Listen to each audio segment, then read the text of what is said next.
आदरणीय आपले सर्वांचे दादा अजित दादा हे आपल्यात नाही ही कल्पना कुणीच करू शकत नाही असे त्या दादांच्या प्रती अभिवादन व्यक्त करतो। आपले जुन्नर तालुक्यातले सर्वांचेच लाडके नेते वल्लभशेठ बेनके साहेब त्यांना जाऊन आज 2 वर्ष झालेत आणि असे अनेक वर्ष पण पुढे बेनके साहेबांनी जे पक्षाच्या प्रती, पवार साहेबांच्या प्रती, दादांच्या प्रती, लोकांच्या प्रती जी सेवा आहे आणि जी काही टीम घडवली ती कधीच कोणी विसरू शकत नाही। अशा अनेकांनी भावना त्यांच्या व्यक्त केल्या। अशा आपल्या तालुक्याच्या महान नेत्यांच्या प्रती पण अभिवादन व्यक्त करतो। या निवडणुकीला आपल्या पक्षाची आणि सगळ्यांची टीम अत्यंत मोठ चांगली बांधली। डॉक्टर साहेब असतील, मी असेल, हे सगळेच नेते मंडळी आणि खचून न जाता निवडणुकीच्या मतदानापर्यंत आपण कार्य सगळं पार पडलेलं आहे। मी शोक सभेच्या वेळेस एक आठवण सांगितली होती, मी पुन्हा एकदा तुम्हाला ती आठवण सांगणार आहे। काहींनी ऐकले नसेल, काही लोक नवीन असतील। राष्ट्रवादी काँग्रेस पक्षामध्ये 2 विभाग जेव्हा झाले त्यानंतर मी बऱ्याचशा लोकांशी भेटून चर्चा करायचो। आमची तर पहिली मीटिंग आमच्या शेतावरच झाली होती। अंकुश शेठ तुम्ही होते, पांडुरंग पवार होते, शरदराव लेंडे होते, संजयराव काळे होते, मोहित डमाले होता आणि तिथं बसत असताना भाऊदेवडे होते, अरुणराव पारखे होते। आम्ही बसल्यानंतर आपल्याला सांगितलं एका दिशेने जायचं असं केलं पाहिजे आणि आपल्याला सत्तेच्या मार्गाने चांगल्या पद्धतीने जर पुढे जायचं असेल तर आपल्याला दादा बरोबर राहून आपल्याला ते फायदा होईल असं मला वाटतं, असं मी तिथं सांगितलं।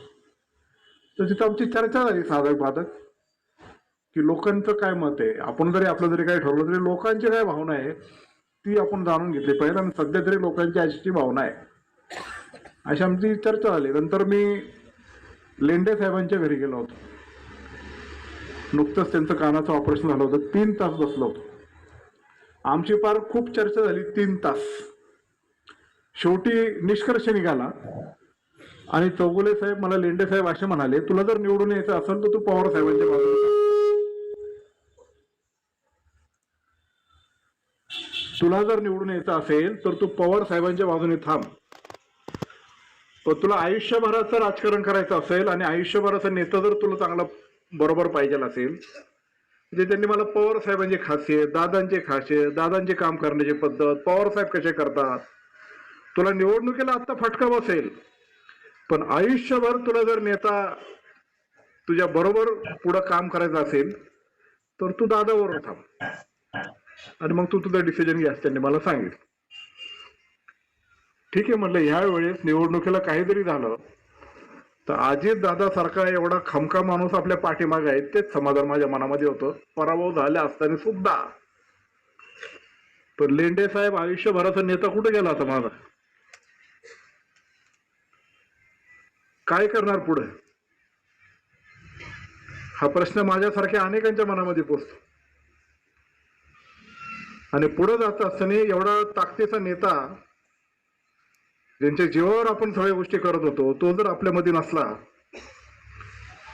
तर पुन्हा एकदा सुरुवातीपासून शून्यापासून वल्लभशेठ बेनके साहेबांचा 2दा पराभव झाल्यानंतर जेव्हा सगळे एकत्र आले पुढे गेले तशीच परिस्थिती आता परत निर्माण झालेली आहे। सगळेजण म्हणतात की आपल्याला परत पुढे केलं पाहिजे, एकत्र केलं पाहिजे, 2029ला अतुलला आमदार केला पाहिजे।